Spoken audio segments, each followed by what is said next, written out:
everyone, this is Boricua Binks and welcome back to Let's Play Ace Attorney Investigations Miles Edgeworth, where we are going to be continuing on in the fourth case of the game, Turnabout Reminiscence.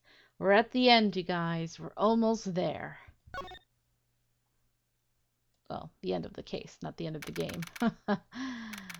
We still have one more case after this, unfortunately. Because that case is... that's all I can say is about that case. But alright, let's continue on. September 10th, 6:15 p.m. District Court, courtroom number 3.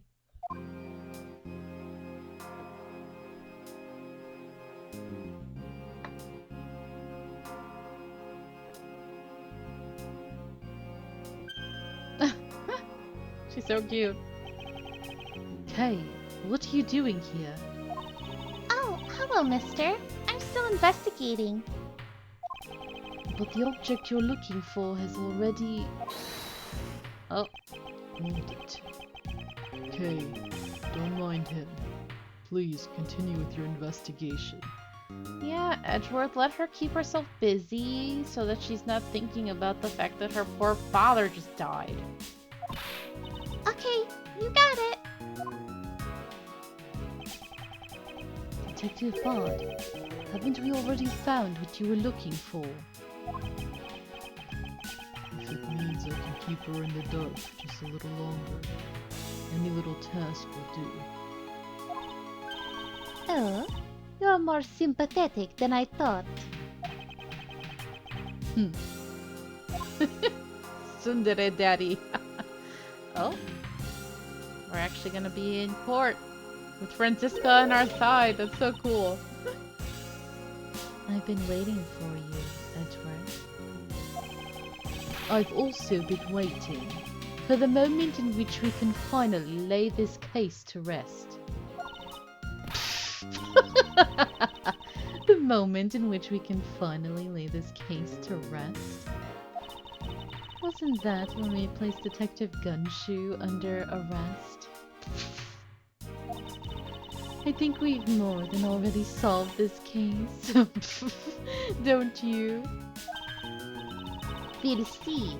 It all depends on whether or not your logic holds.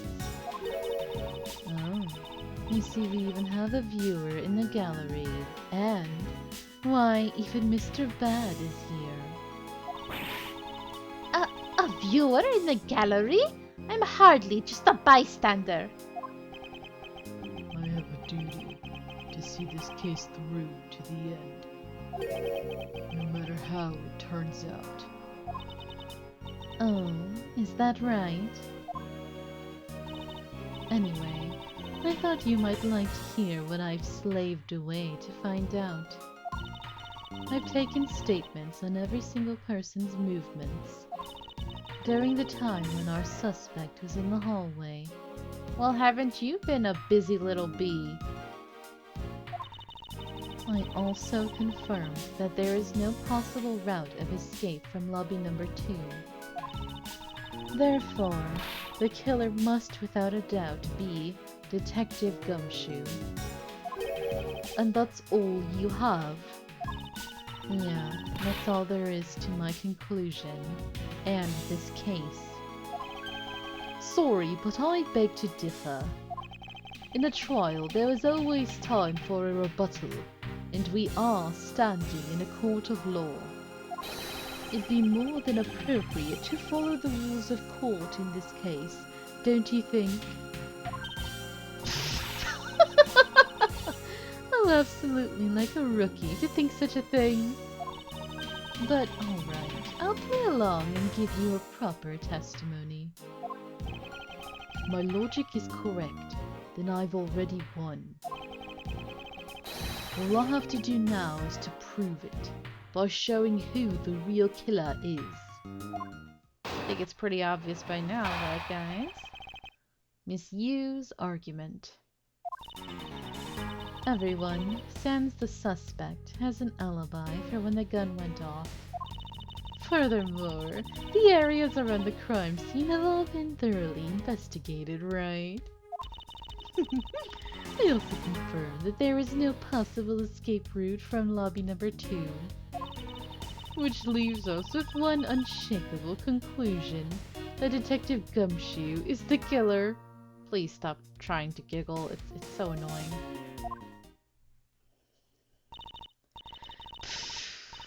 Now that you have your testimony, I expect a good rebuttal, Edgeworth. But of course, there's no need to confront her logic head-on right now. I should instead focus on drawing out any trump cards she has up her sleeve. Alright, as he's saying, we're gonna draw it out. Do some pressing. Hold it!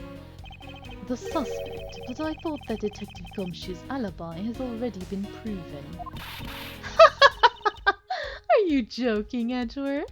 I assure you this is no joke. Look, I know you heard from the judge earlier that the detective was in the hallway with Mr. Faraday's daughter eating a Swiss roll. Yes, that is correct. But see, that was 20 minutes before the real gunshot went off, right? And the problem is, there's no one else who can corroborate what he did since the snacking. I see she's done her research well. Which means that I should focus on drawing out whatever trump card she's withholding. Yes, we know, Edgeworth. Alright. Cackling hyena, let's go. Hold it! Whether they have been thoroughly investigated or not is for me to decide. The scrunched eyebrows and lines on your forehead are back. Anyway, even if you believe it hasn't been exhaustive, the crime scene, lobby number 2, has no way out other than the hallway Detective Gumshoe was standing in. And because he claimed to be there, that makes him the only possible suspect. But isn't it also possible that someone escaped through a window and into the garden?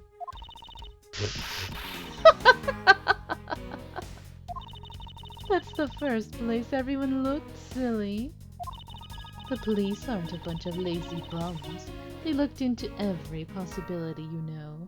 Are you sure? Because I feel like we do most of the investigating and they just stand around. Or in that one guy's case, he's just laying down on the job. Like, what the hell? Isn't that right, Mr. Bell? Yeah.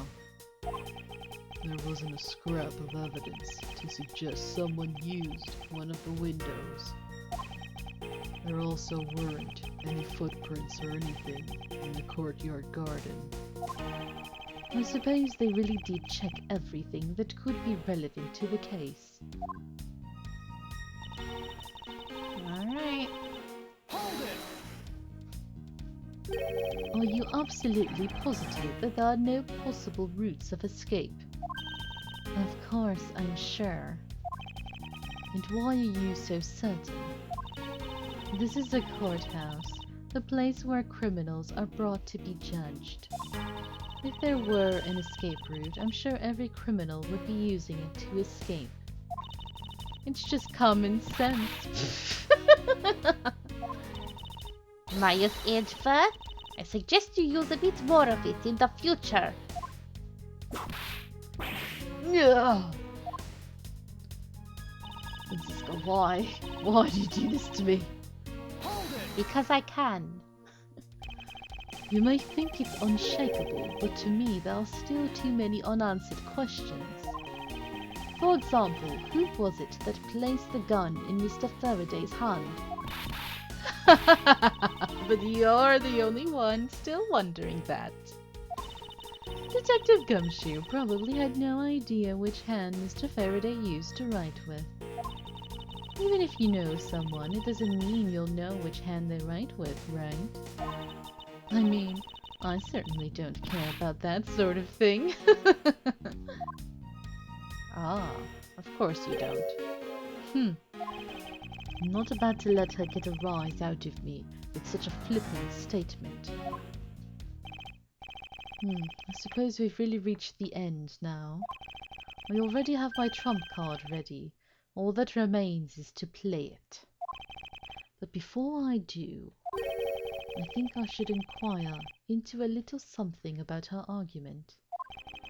You said earlier that you confirmed the alibis of every person other than the suspect. However, I don't recall either Franziska or myself speaking with you about the subject. Ah, but there were witnesses. For you, there is your mentor who gave you an alibi. I see. As for the little missy, she came to the courthouse during the recess and was stopped by a security guard at the door to the hallway. She gave him quite a whipping for that. Oh, so I heard. Sorry, not here. I'm the daughter of Manfred von Karma, and I will not be forcibly stopped by a guard or a bailiff or anyone else. Wait, so basically the only reason Franziska bothered to show up today was because she found out that I was to be the replacement prosecutor. By the way, Miss Yu, what about everyone's alibis before Detective Gumshoe was assigned to guard duty?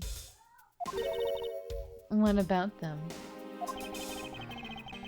Have you ever looked into what people were doing during that span of time? What kind of idiot do you take me for? It doesn't matter when the killer went into lobby number 2. From the time we heard the gunshot, to the time Mr. Bad and I arrived on the scene as we dashed from lobby number 1. The only person who could have committed the crime was Detective Gumshoe. Yes, let's talk about when you and Detective Bad heard the gunshot, shall we? I suppose that if we go by your logic, then Detective Gumshoe's the only one. However, what if the crime had occurred at an entirely different time than when that gunshot you heard went off? What then? There we go, guys, we got her. That gunshot was a trap, meant to manipulate our perception of when the crime occurred, I think he said. Sadly, your explanation is very lacking, Edgeworth. The gunshot we heard in lobby number 1. Care to explain how that could have been fabricated? We already know it was the surveillance video. Take that! That tape. Yes, it's exactly what you think it is. This is the surveillance tape of Mr. Rell the prosecution presented in today's trial. This was found loaded in the video player in lobby number 2.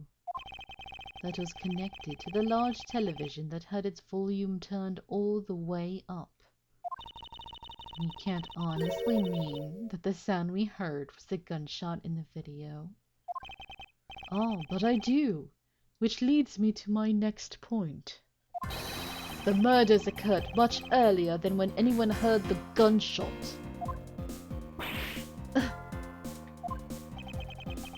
That's the only thing I can think of, too.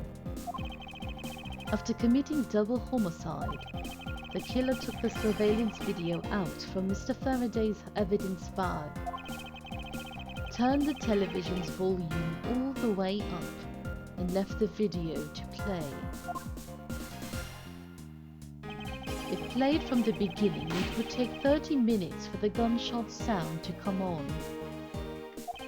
And since we now know that this method of time manipulation is possible, it opens up the possibility that the killer is someone other than Detective Gumshoe.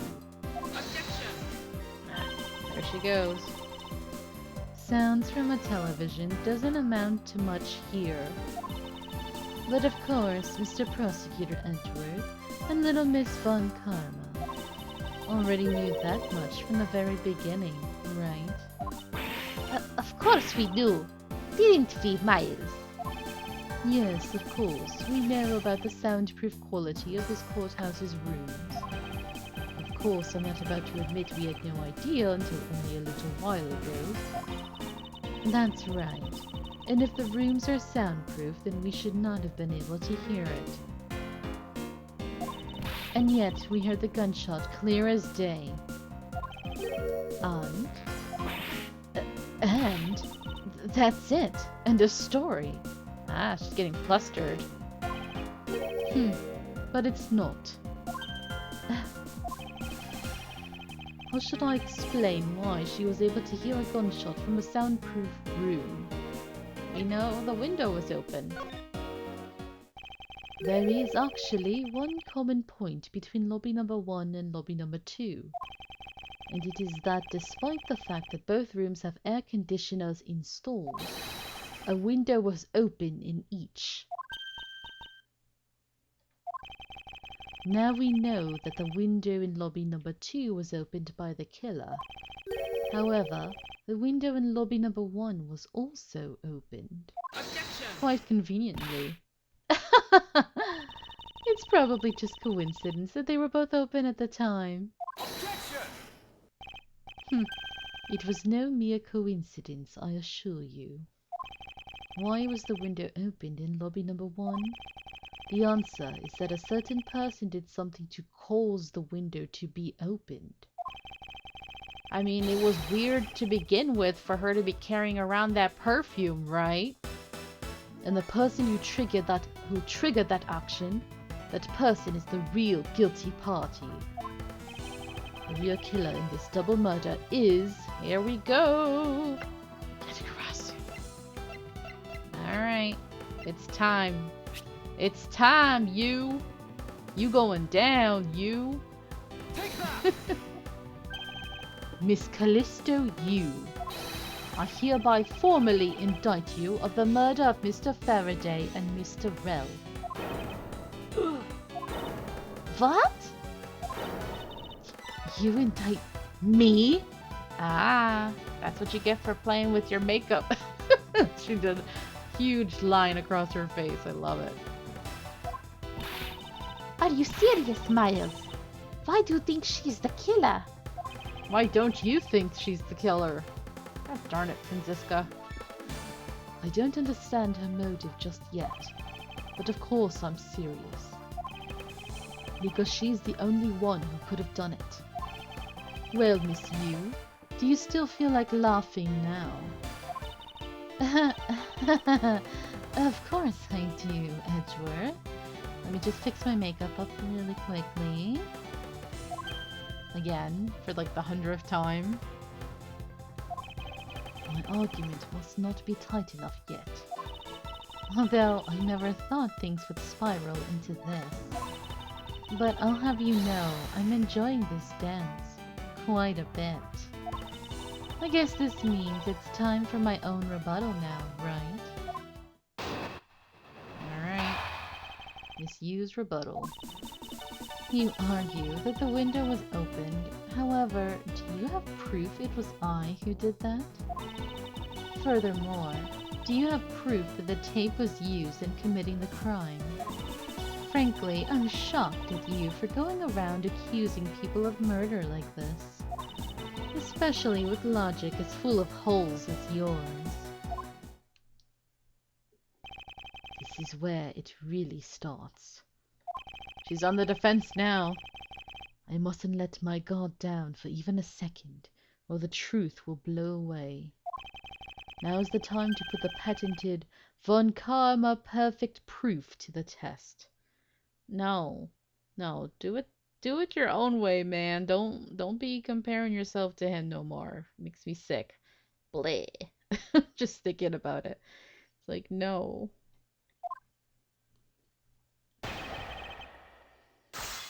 Alright. You give the window was open. However, do you have proof it was I who did that? Wasn't it frickin' Detective Bad? I mean, he told us, so that's our proof, right? Okay, so where is it? It should be the perfume, right? Given to Bad by you. This should work, right? Objection! Yeah. That's easy. I'm sure you've seen this before, haven't you, Miss Yu? Edgeworth, I never knew you were into wearing that kind of perfume. It It's not exactly what I'd recommend for boys, you know. What? This isn't mine. That's right, it's mine. And I received it from Detective Bad, you see. Miss you can pretend all you like, but we know at least this much for sure. That this bottle of perfume was given to Detective Bad by you. Kind of a dumb move there. Because it gets really strong really fast. So, what about the perfume? While you were in lobby number 1, you made a big show of spilling some of this perfume. That's according to Detective Bad. Oh, I know. You also knew that if you spilled it, you would naturally move to open a window. Objection! Come now, I've already told you that's all just a big coincidence. After we opened the window in lobby number 1, I just left it open, you know.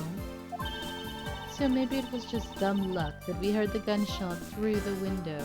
Objection! The timing of when you were going to spill the perfume is something you could control. And the most important fact about this case is when people were made to hear the shot. Furthermore, it would have been pointless if you didn't have an alibi for yourself at the time. You mean... Miss you were the one who called Detective Bad into lobby number 1. And you saw him bring Detective Gumshoe into the hallway. Is that correct? All of today's premeditated events could only have been thought up by you, Miss You. Gah. You really should stop messing with your makeup like that, girl.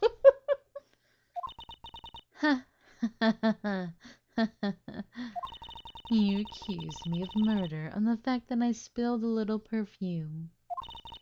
Well, allow me to say this much. I couldn't have killed Mr. Faraday. Would you care to testify as to why? Look, I've had a lot of fun today, really. But I grow weary of this game of cat and mouse.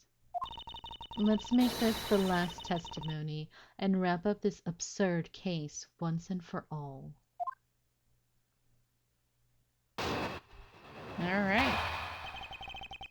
Why it couldn't be me. Accusing someone of murder over a spilled bottle of perfume is a bit over the top. But I suppose forgery of evidence is to be expected of a disciple of Unkarma. In any case, it simply could not have been me who killed Mr. Faraday. After all, I don't even know where the knife that was used to kill him came from. Girl, please, you just screwed yourself up by bringing that up. Miles, her testimony is flawless. Is it really, though? Well, we'll find out in the next episode, you guys. This is it. This is the end of this case. We are so close.